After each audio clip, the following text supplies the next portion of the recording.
Now it's time for one of the most anticipated parts of today's Bradfield 2020. Ben English sitting down with the woman who helped steer New South Wales through a pandemic and now has her eyes firmly set on seeing Sydney stride into the future. New South Wales Premier Gladys Berejiklian. I'd like to welcome to the stage the Premier of New South Wales, Gladys Berejiklian.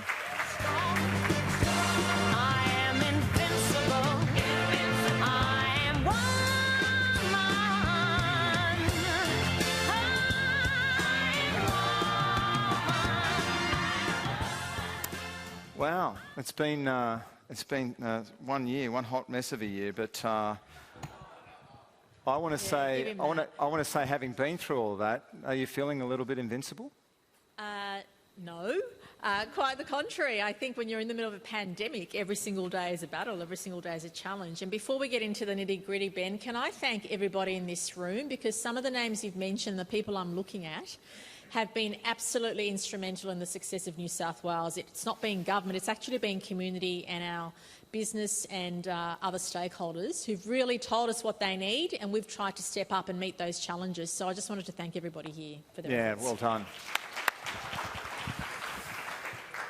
I think that's a theme that we've heard a lot today about a much stronger partnership than ever before between all the key stakeholders, not just government. It's not government separately, business separately, other leaders. And I'd like to say in a biased way, in an immodest way, that even before COVID, we based what we did on collaboration. We knew that you can't be a successful government, you can't build stuff and get better services unless you have that collaboration between community, business and government, and all non-government entities, and that's what we've strived to do. And COVID has accelerated our ability to do that.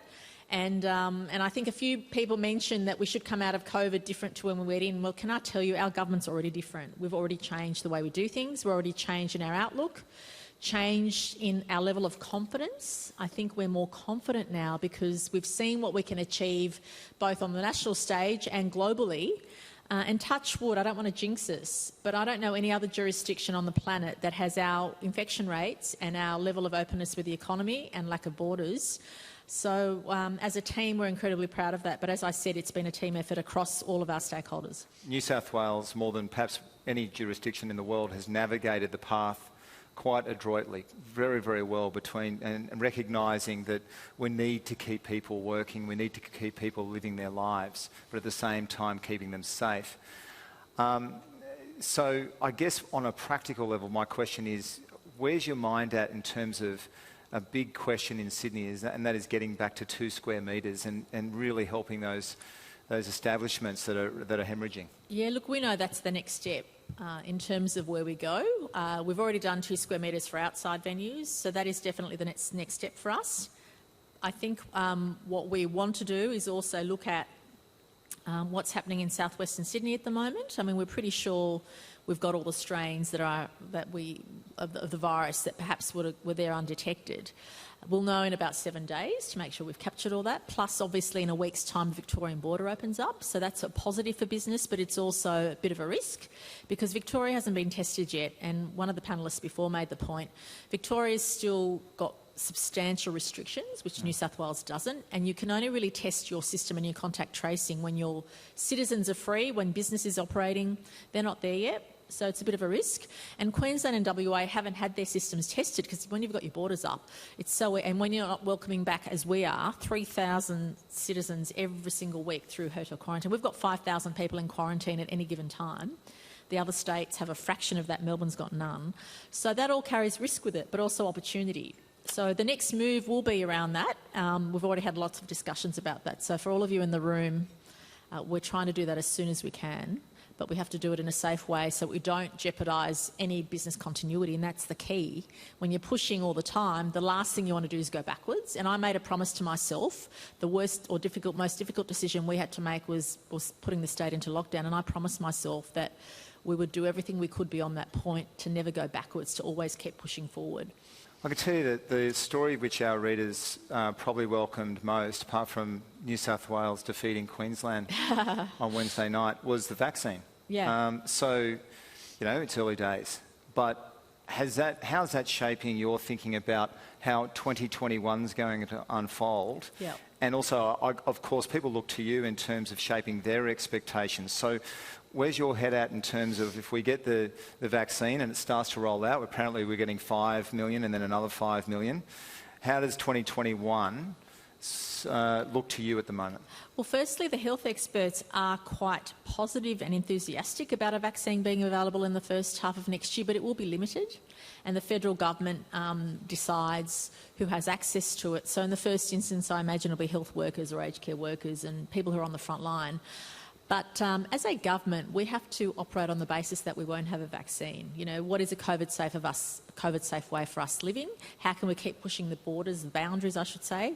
Because even though you have the vaccine available, it'll still only be limited to a certain proportion of the population. So our mindset as a government always has to be how much can we push to keep opening the economy, keep businesses operating, creating jobs and attracting jobs. So that's always our mindset. So until there's a vaccine for everybody, we've still got to be in the mindset of, well, what can we do to keep pushing for openness? The vaccine will help because if once you have certain categories of the population taken care of, it does give you that further freedom to make more decisions. So we'll have a better idea, I reckon, in February, March next year. So I think between now and then, there'll be a direct plan to say these are the number of doses, and different vaccines, depending on which one comes through first, have different ways of applying. So some of them require 2 doses, some require 1 every 6 months, so that will also determine how you plan. I've often wondered, watching you go through your work this year, have you ever had a chance to stop and pause and say, what have I learned as a leader and a premier about, you know, having come through this, and are you better for it, and are we, Sydney, New South Wales, better for it? In other words, when we come out of this, are we going to be better for it? Are we going to be stronger? Oh, I think 100%. And I don't know how my colleagues feel about it. We haven't really had a chance to talk to each other about it. But we've certainly managed to expedite processes, cut red tape, digitise, think about what is the best way to keep our citizens safe, healthy, but also, and mental health wise as well, in terms of jobs and employment and businesses going. So we've almost governed, when I always used to say to my colleagues, don't stress about anything unless it's life and death. But a pandemic is life and death. And when it's life and death, with all due respect, Ben, you tend to care less about what commentators might say, and you think to yourself, it's true. You think to yourself, what is the best decision to keep my citizens safe and to keep business going? And when you kind of govern freely, it does give you that level of confidence which you didn't have previously. So I kind of went into the zone that I didn't really care what people said about what I was doing or what the team was doing. It was about what is the best decision for us. And also, I think another learning for us was, don't be scared to do something that nobody else in the world has done. Don't be scared to take a decision which you think will work. And also that you learn from your mistakes, you learn from your stuff-ups, but you also learn from, I mean, back in February and March, when the National Cabinet was first meeting, it's fair to say we didn't really know or understand what the virus was doing, and we didn't understand how resilient our health system was and how resilient we were as governments to be able to deal with it. So since that time, we've learned so much, and it's really important in a fast-moving pandemic to make sure that your government becomes more flexible and adaptable. Businesses are better at that, but as a government, I think we've learned to become more flexible and adaptable. And also, don't be afraid to change course, because things are evolving, you're learning more. So previously, I would have worried about being accused of backflipping or this or that, and I thought, I don't care. If you get advice which is evolving, you've got to take it. If you get advice which means you change the goalposts, so be it, because no one writes a rule book on a pandemic. And certainly I think we've grown in confidence as a government, and I think our citizens are better for it, because we appreciate more what quality of life means, but also using this opportunity to really assert ourselves as global leaders in balancing health and economic challenges. We are a vastly different nation now, so it's always challenging. New South Wales, it's fair to say, is probably the most assertive in terms of how fast we want to move and what we want to do. But it's difficult because every state and territory in the National Cabinet gets the same voice. So here's New South Wales with 8 million people, and then the ACT with 300,000 or 400,000, whatever they are. We get equal voice. and sometimes I have to wait my turn and come last to say something. You know, the PM's very fair and he goes around the table. But the Federation's an equaliser, whereas, let's face it, the nation isn't. States are at very different stages of growth and demographics and economy. And I think we need to balance those things. And I think the National Cabinet process is doing that. And because the PM's allowed the states quite a bit of freedom to do what they're doing, it's the downside for us is states have chosen to keep their borders going, but the upside for us is that we're able to push a bit faster than the other states as well. So where will you be watching New South Wales win the Origin next week? Well, unfortunately, I'm not allowed to go to Queensland, so I can't. I don't think I'd want to go under the current circumstances anyway, but I would, Parliament's sitting that night, so I'll probably be watching from Parliament House, which is what we normally do when Parliament's sitting. Okay. Look, I just wanted to thank you so much for Pleasure, this. Ben. Thank and you. I also want to thank you for supporting the Bradfield from its very inception when Paul Whittaker started this back in 2014, and you've always been a great supporter of it, as has been most all of your colleagues. And so thank you very much for joining us today, and best of luck in combating this coronavirus and steering us through for the foreseeable future. Thanks very much, Ben. Thank you.